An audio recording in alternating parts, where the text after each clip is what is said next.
Hi, welcome to the first recording for week one of the business strategy course. So, what I want to do today with this recording is just talk about the framing of strategy. So, one of the things which makes strategy, I think, very difficult as an academic subject and as a module on a university course is that there is a lot of material out there, all sorts of different ways of thinking about strategy, and many different academics have suggested uh, different ways of approaching business strategy.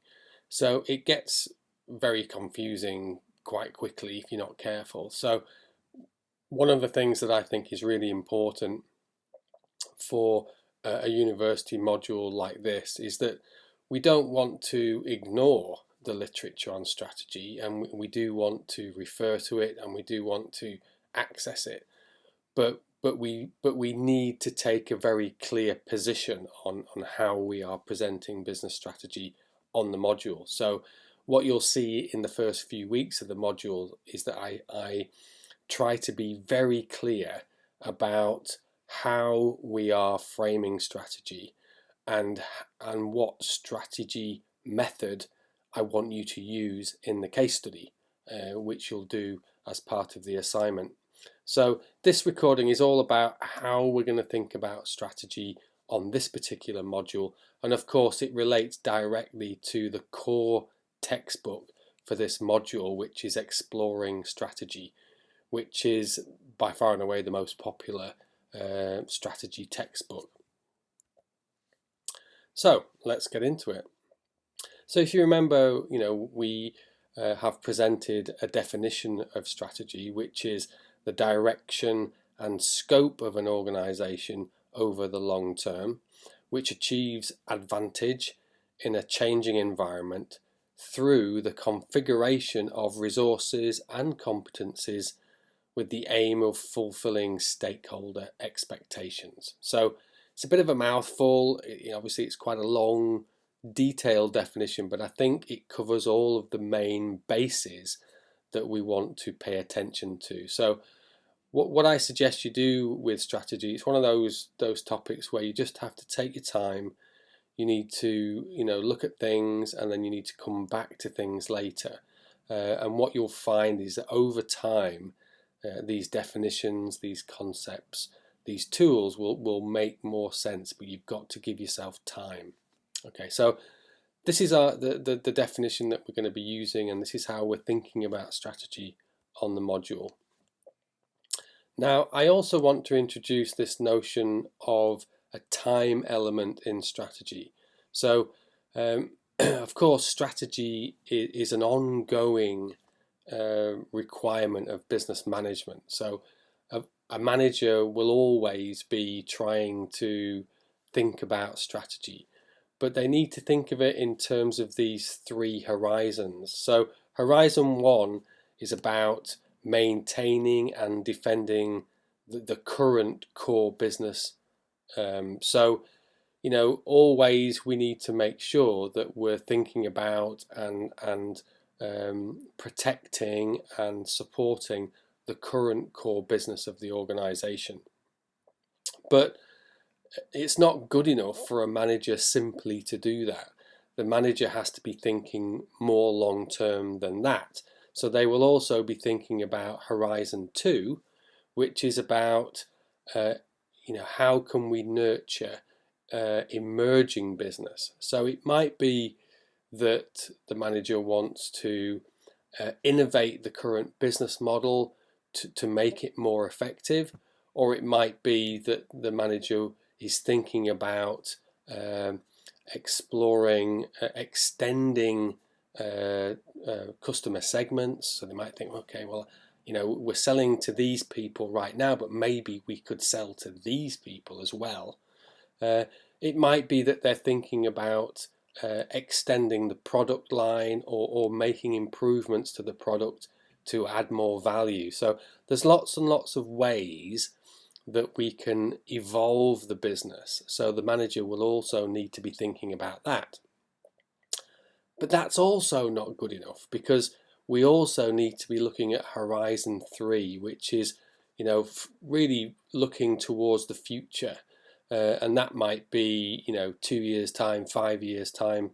It's pretty difficult to think about more than 5 years' time, but we would always want to be entertaining very creative and radical notions about the future, just in case we actually identify opportunities, but also we spot those things that are coming down the pipeline. So obviously right now that there's a lot of innovation going on around technology, especially digitization. So all businesses will need to be thinking about Horizon 3 in terms of whether digitization is going to fundamentally affect their business.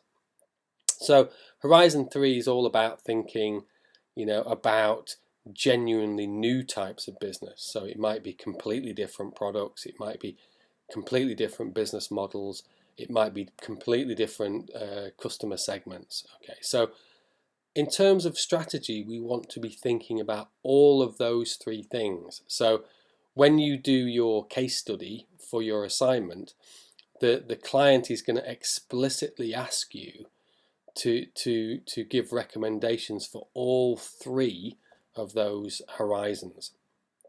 And I think that's what makes strategy such fun. It's not just an analytical practice. Of course, analyzing the business model and trying to make the business model more effective is analytical, and it's about understanding the here and now. But thinking about Horizon 2 and 3 is actually creative, and it's about exploring ideas, imagining futures, and it makes strategy quite fun and creative. Now, we're using this slide here just to sort of try and summarize how we're thinking about strategy overall.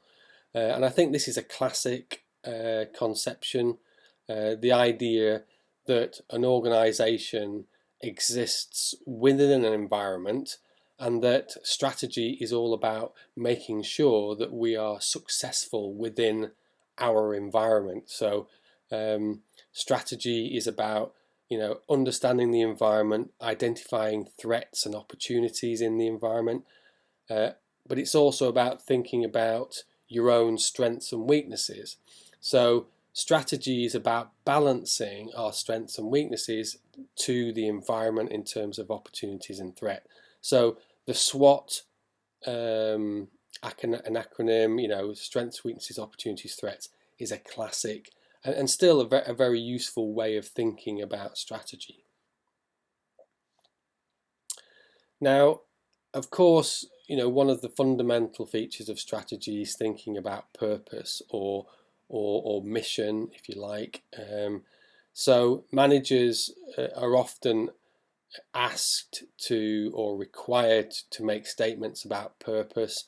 What are we doing? Where are we trying to get to? So a mission statement is all about saying, what is it that we're trying to do? What are we, what's our mission, if you like? Vision statements are about, where are we trying to get to? So that might be a position in the market, it might be a size. Of course, the vision is going to depend upon what the owners of the business want to achieve. Some people want to achieve size and profitability. Some people are really trying to achieve some kind of other purpose for their business. It's also about trying to articulate values. So values in business has always been quite a tricky topic. Some people, it's quite clear, are really only interested in making money and growing businesses. Obviously, a lot of professional managers who work for larger businesses, they are really required by the market to focus on profits and returns on investments and things like that. Whereas there are lots of business owners who are really trying to do other things. So, for example, we spent some time with Anita Roddick, who created The Body Shop, and for her, once her business was established and was very sizable, she became much more interested in using the business to try and change the nature of society, and that's genuinely how she thought, and she wanted to do something about animal testing. She wanted to do something about using supply chains into places like Africa and around the world much more fairly. She was very interested in fair trade and things like that. So, at the end of the day, if you own a business, then you can decide the values of that business. And obviously we might have specific objectives. So although we might have long-term objectives for the business, we might have very specific ones for this year or next year. So those are the sorts of things that we might be thinking about if we're trying to make statements about organizational purpose. Now, if you look in the strategy textbook, Exploring Strategy, which is available online through the library, so you can read it online or you can download the book for periods of time, or you can actually download particular chapters of the book and keep them.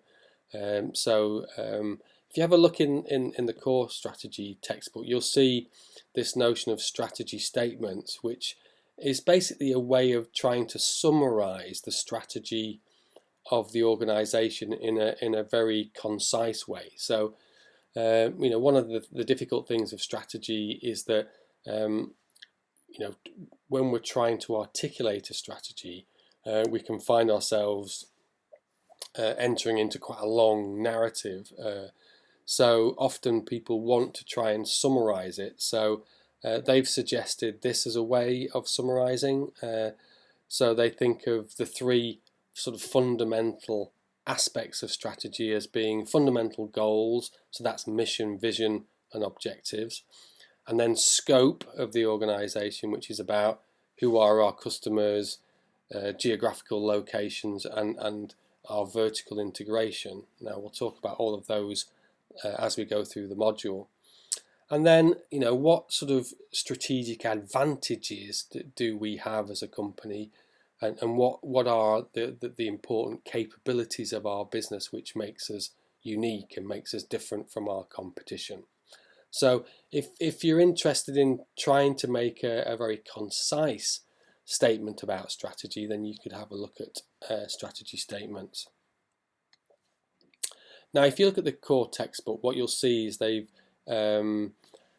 organized the book into these three main areas of strategy. So strategic position, strategic choices, and then strategy in action.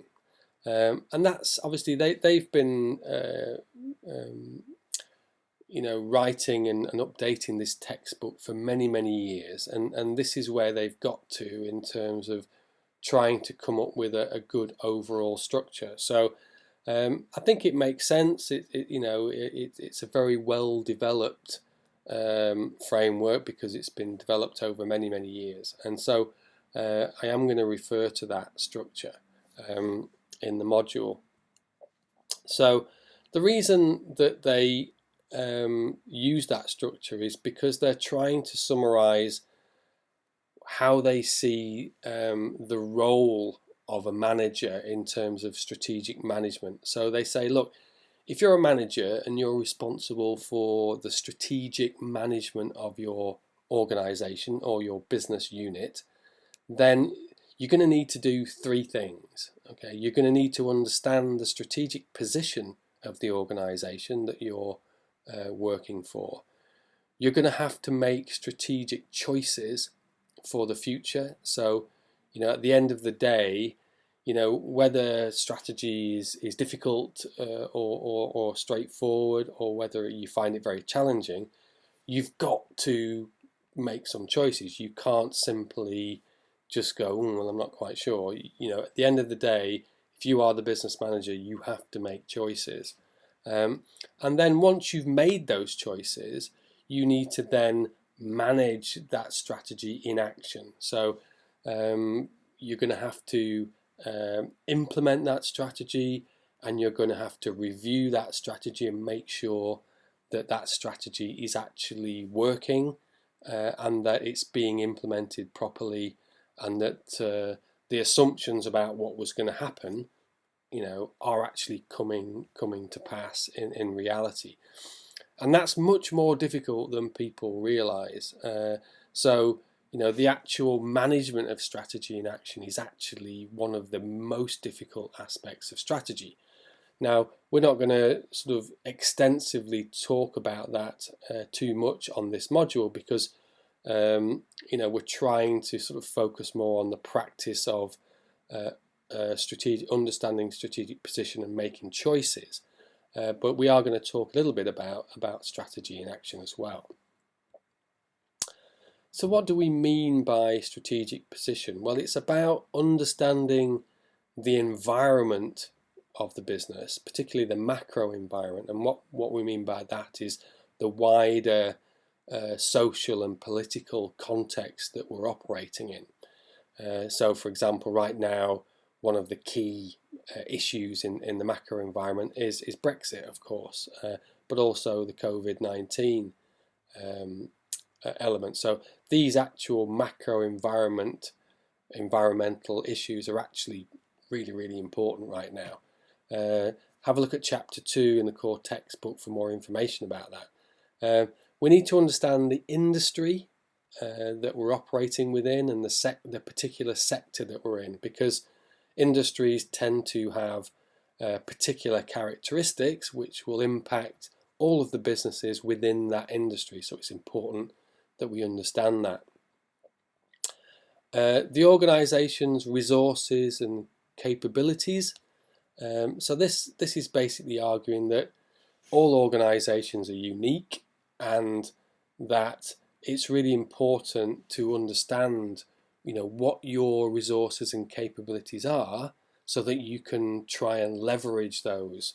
And that goes for businesses, but it also goes for you, for example, in your career. It's vital that you understand your strengths and weaknesses so that you can leverage that and make good career choices.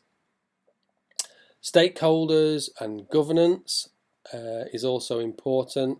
Cultural and historical influences. So again, there are chapters in the core textbook, and we will have a look at all of these steadily as we go through the module. Now, in terms of strategic choices, we can think about business strategy and models. So of course, we can understand the business really, really well, but we still have to decide what our strategy is going to be. So what you'll find as you get to know strategy and you develop an understanding of the business strategy method, which I'm going to present to you in the next week, you can understand the business and the environment and all of that, but you still have to say, okay, well, what is our strategy going to be?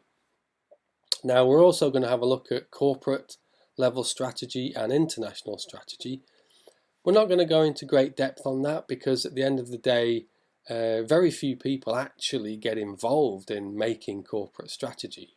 You imagine, if you think about big companies like Honda or Google, the corporate level strategy of those big companies are made by very, very high level people. So it's actually quite hard to get involved with that strategy making, but it is important to have an understanding of it, because you could well end up working for one of those big companies. We'll talk a little bit about entrepreneurship and innovation.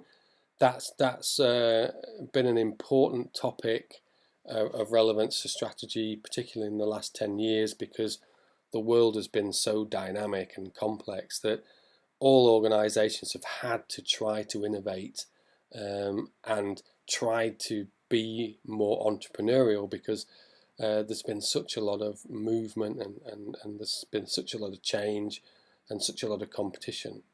And we'll talk a little bit about mergers, acquisitions and alliances, because that's often one of the preferred way that the big companies will try to grow their business. So if they want to grow, they will look for companies to merge with or to acquire, or maybe to have alliances with. So it's important that we have a look at that as well. Now, strategy in action, like I said before, we're not going to sort of go into this in huge amounts of depth because it's such a difficult topic, and we want to focus more on the fun bit of strategy, which is actually making strategy. But the back end of the book talks about evaluating strategies, the strategy development process, which we will refer to because obviously that's part of what we're interested in the module. And then organising and strategy, leadership and strategic change, and the overall practice of strategy. So these are a bit more academic, a bit more reflective topics, and you can see that there are chapters on each of those. Now, we're not going to go into this in great detail, but you might want to explore some of these topics in the essay element of your assignment, which I'll talk about later in the module. So that's the end of this recording in terms of the slides. So this is just trying to sort of give you a basic framing of strategy and help you sort of start to put the pieces of strategy together to come up with an overall picture or an overall framework. Now, it's difficult. Like I said before, strategy is one of those topics where you just need to give yourself time and keep coming back to this framing as we go through the module. Keep coming back to it and referring to it, and hopefully by the end of the module this basic framing will start to make sense, but it's not something that's going to sort of drop really quickly. So take your time with it, keep referring to it, but it is important that we have a nice clear framing to take into the module. Okay, thanks a lot.